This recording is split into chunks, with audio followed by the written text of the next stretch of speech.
Halo semuanya, apa kabar? Balik lagi di video kali ini aku mau cerita sedikit, sharing sedikit tentang culture shock yang aku alamin selama aku pernah tinggal di Jepang selama 1 tahun. Jadi mungkin ada yang belum tahu, aku itu pernah tinggal di suatu daerah namanya di Okinawa di Jepang. Itu prefecture atau istilahnya provinsi paling selatan di Jepang. Nah, jadi kan pasti banyak yang berpikiran ya, pasti kalau misalkan nggak usah ke luar negeri deh, kita dari sesama Indonesia, misalkan dari Jawa Tengah ke Jawa Barat, atau Jawa Barat ke nanti Sumatera, atau ke Kalimantan, atau pulau-pulau lain, atau daerah-daerah lain, pasti juga tetap bakal yang ngalamin yang namanya culture shock. Karena kan di selama kita kecil sampai mungkin agak dewasa, kita udah punya nilai-nilai yang kita anut, mungkin udah punya kebiasaan-kebiasaan yang selalu kita lakuin.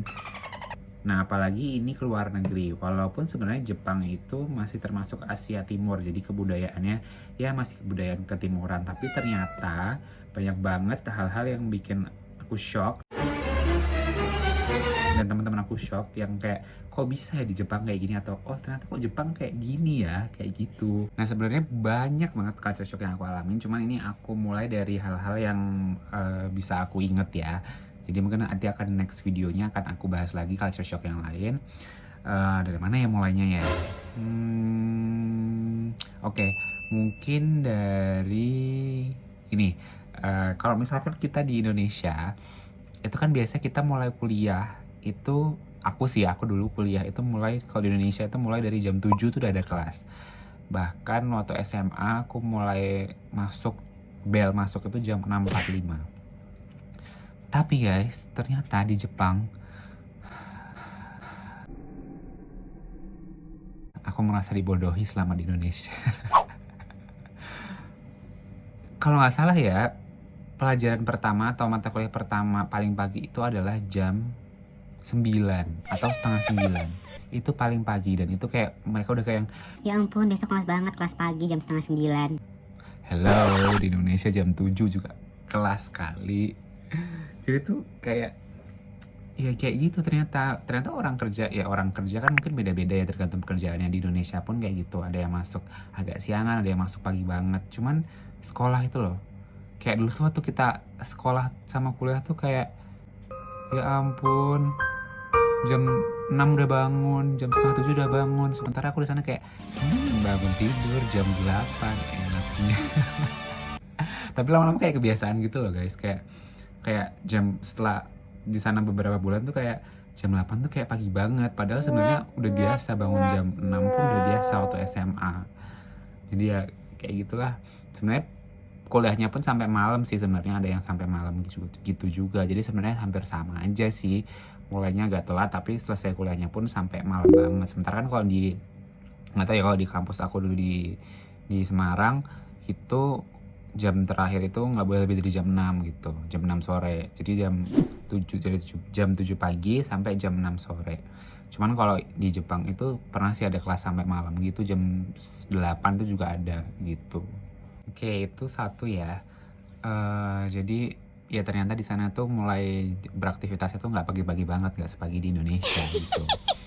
Terus, oke, kalau misalkan kita baru ketemu orang baru kan pasti kita introduction ya, perkenalan diri. Jadi waktu itu pasti beberapa kali, karena baru pertama kali ke sana dan baru pertama kali ketemu banyak orang, pasti perkenalan diri dong. Nah, jadi waktu itu sempat aku di sana itu memang ada mata kuliah bahasa Indonesia. Nah, kebetulan dikenalin sama gurunya, terus suruh kayak ngebantuin di kelasnya. Ya, ngebantuin ngebacain kayak teks, terus ngajarin, nah intinya kayak gitulah. Habis itu pertama-tama pasti perkenalan kayak ya biasa, nama, asalnya dari mana, Indonesia di mana, umurnya berapa, terus apa lagi ya, hobinya apa. Nggak tahu kenapa ya, kalau di Jepang itu perkenalan tuh pasti template-nya ada nama, ada umur, misalkan ada dari mana, terus pasti selalu ada hobi gitu. Selalu ada hobinya apa, selalu nggak usah ditanya, kita memberitahu gitu loh hobinya kita apa. Terus ada satu hal yang bikin aku aneh adalah, jadi itu kan pasti di kelas ya, jadi di depan banyak orang gitu. Oke, perkenalan, terus sesi tanya jawab kan, ayo ada yang mau tanya nggak, apa tentang apa, terus ada yang nanya Tipe kamu kayak apa? terus kayak tipe, kayak apa ya, maksudnya itu kan di depan umum ya, dan menurut aku sih pertanyaan kayak tipe pacar kamu kayak apa tuh mengarah ke arah agak privacy sih. Maksudnya kalau misalkan berdua atau bertiga ngobrol nggak apa-apa lah ya, tapi itu di depan kelas gitu ada yang nanyain kayak gitu. Atau misalkan sama teman dekat, kalau rame-rame pun tapi sama teman dekat ya udahlah ya, udah deket juga.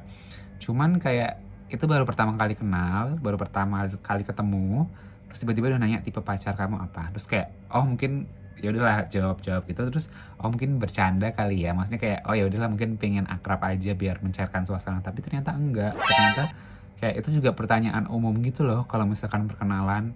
Oh kamu suka tipe cowok yang kayak apa, tipe cewek yang kayak apa, pacar kamu kayak gimana pinginnya, atau kamu pengen punya istri atau suami kayak apa, gitu-gitu tuh ternyata itu kayak udah umum gitu ditanyain. Aneh gak sih? Atau biasa aja menurut kalian? Ya kayak gitulah uniknya di sana, atau mungkin menurut kalian tuh biasa aja, nggak tahu ya, mungkin orang beda-beda. Nah terus oke, kalau misalkan kita udah punya banyak teman atau kenalan di kampus, pasti kan sering ketemu ya di kampus, either itu di perpustakaan, di kantin, di koperasi, di gedung kuliah dan sebagainya. Nah biasanya kan kita kalau ketemu teman kayak ketemu teman, apa kabar, atau apa namanya, mau kemana, atau selamat siang, selamat sore, selamat malam gitu kan. Nah setelah aku dengar mereka tuh setiap ketemu orang temen di kampus gitu ya, misalkan di kantin atau dimanapun yang beda kelas gitu ya, misalkan jurusan ini sama jurusan ini, mereka selalu bilang otsukare, otsukare, otsukare. Terus aku dengerin kan, aku tahu sih otsukare itu sebenarnya kayak apa ya, capek gitu loh, lelah gitu kan, tired. Terus kalau otsukare sebenarnya lengkapnya adalah otsukare sama deshita, artinya kayak thank you for your hard work, kamu telah melakukan kerja keras gitu, terima kasih gitu kan. Cuman tuh mereka tuh bilangnya ke teman gitu loh, jadi tuh kayak jadi lebih kayak jadi greetings gitu, kayak ketemu papasan gitu kan di kantin, otsukare, otsukare, otsukare gitu kan. Sebenarnya itu biasanya diucapin sih normalnya kayak di akhir perjumpaan gitu, misalkan apa namanya, di kelas atau mungkin pas meeting pekerjaan, terakhirnya pasti bilangnya otsukare sama deshita gitu. Awalnya aku mikir kayak wah orang Jepang ini thoughtful banget ya, kayak perhatian banget gitu bilang otsukare ke temen gitu, padahal itu cuman kuliah gitu loh. Jadi kalau misalkan sore otsukare gitu kan, oh baik ya, kayak bilang apa namanya, oh kamu udah bekerja keras hari ini. Cuman lama kelamaan karena itu kayak jadi greetings, jadi kayak meaningless nggak sih, kayak ya udah tuh jadi kayak greetings, kayak ya kayak basa-basi doang gitu loh, padahal sebenarnya tuh artinya bagus banget gitu. Unik sih, unik.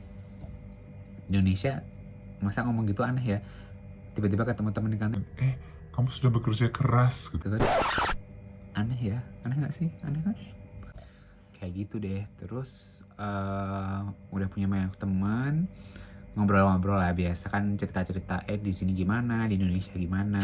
Habis itu jadi di sana itu kayaknya hampir mungkin 70% atau 80% dari mahasiswa ya, itu mereka ngelakuin yang namanya arubaito. Arubaito itu kayak part time job. Jadi aku juga baru tahu nih, arubaito itu sebenarnya bukan bahasa Jepang asli. Jadi kalau di dalam bahasa Jepang dia ditulis dalam huruf katakana, which is itu bukan bahasa asli Jepang dong. Ternyata itu kayaknya serapan dari bahasa Jerman. Kalau nggak salah arubait atau apa gitu. Coba yang ngerti bahasa Jepang bisa dikoreksi, yang ngerti bahasa Jerman bisa dikoreksi ya. Part time job itu kayaknya arubait atau apa, jadi disebutnya arubaito, dan kayaknya di Korea juga disebutnya baito atau apa gitu. Oke, nah anyways, jadi hampir dari 80% tuh mereka ngelakuin arubaito, either itu di sebagai guru les, atau mungkin kerja di kayak McD, di restoran-restoran gitu, atau di convenience store, kayak kalau mungkin di sini di Indomaret, Alfamart gitu, jadi kayak kasirnya gitu, timnya gitu loh. Atau tadi udah ya, di restoran, di cafe, pokoknya dimanapun yang ada arubaitonya. Karena mereka tuh mulai dari kuliah tuh kayaknya udah mulai mandiri gitu loh, kayak ada yang udah bayar kuliah sendiri. Mungkin di Indonesia pun ada ya, banyak yang apa ya, udah biasa biayain kuliah sendiri dari jualan, dari kerja sampingan, freelance. Cuman di sana itu tuh kayak bener-bener sesuatu hal yang umum banget, yang kayak hampir semua orang yang kamu temuin itu mereka tuh arubaito gitu loh. Jadi kayak udah apa, percakapan biasa kayak kamu arubaito di mana? Kamu arubaito jam berapa hari ini? Kamu minggu depan arubaito nggak? Kayak gitu-gitu. Jadi kayak ya itu udah common banget di sana, dan bayarannya to be honest sih gede banget gitu. Kayak mungkin arubaito di sana itu part time job ya, bukan full time job, itu hampir sama kayak bahkan lebih dari UMR kalau misalkan kita full time job di Indonesia, di negara, di provinsi manapun deh yang UMR-nya paling gede. Kayak sebulan itu mungkin dari part time job aja tuh mungkin bisa, kalau dirupiahin ya, bisa lebih dari 10 juta gitu. Walaupun di sana memang living cost-nya beda sama Indonesia ya, cuman tetap aja sih itu kan part time job, dan itu lumayan gede sih. Dan itu hampir semua, bahkan dari SMA pun banyak yang udah arubaito gitu. Aku nggak ngitung tadi udah berapa culture shock ya. Nah, satu lagi deh. Jadi apa ya? Oke. Kalau misalkan aku nih, atau orang Indonesia, atau aku deh, orang Indonesia kan banyak ya. Lagi ngobrol tuh. Biasanya kalau misalkan kita lagi cerita, Kemarin aku sebel banget, aku di kampus aku dimarahin sama dosen aku gara-gara aku nggak ngerjain tugas, aku disuruh keluar kelas gitu kan. biasanya kita responnya adalah saat si yang orang ngomong ini adalah selesai cerita kayak, oh ya ampun, beneran, kayak gitu kan. Atau misalkan kayak, kok bisa, itu adalah saat dia udah selesai ngomong kan biasanya. Atau mungkin dia adalah sambil ngomong kayak, hah masa gitu kan, kepotong gitu kan. Cuman kalau di Jepang itu kita itu harus kayak respon constantly gitu loh sama orang yang ngomong. Even mereka saat lagi masih ngomong itu kita kayak harus so desu ka, kayak oh iya masa sih, oh harus kayak menunjukkan ekspresi. Kalau kita tuh dengerin, entah itu kayak cuma ngangguk-ngangguk, terus sosok kaget atau gimana. Jadi itu kayak responding constantly gitu loh sama apa yang partner omongan kita bicarain, untuk menunjukkan bahwa kita tuh sopan gitu loh. Kita tuh dengerin gitu sama orang itu. Ya sebenarnya bagus sih, kayak bentuk respect ya sama orang lain. Cuman kadang-kadang kan kita kan udah kebiasa kayak kita dengerin tapi kita diem kan, atau mungkin responnya nanti lah setelah dia selesai ngomong. Itu tuh kayak dia sambil ngomong terus kayak gitu-gitu loh, kayak ganggu gak sih? Capek sendiri, padahal cuma dengerin tapi jadi capek gitu loh, ya gak sih? Oke deh, itu tadi culture shock, beberapa culture shock yang aku alamin di kehidupan sehari-hari di Jepang. Masih banyak sih sebenarnya, cuman nanti mungkin di video berikutnya aja biar aku panjangin. Jadi that's all for this video. Semoga kalian yang belum tahu jadi bisa tahu, dan kalian bisa sok tahu ke teman-teman kalian, karena sok tahu adalah jalan ninjaku.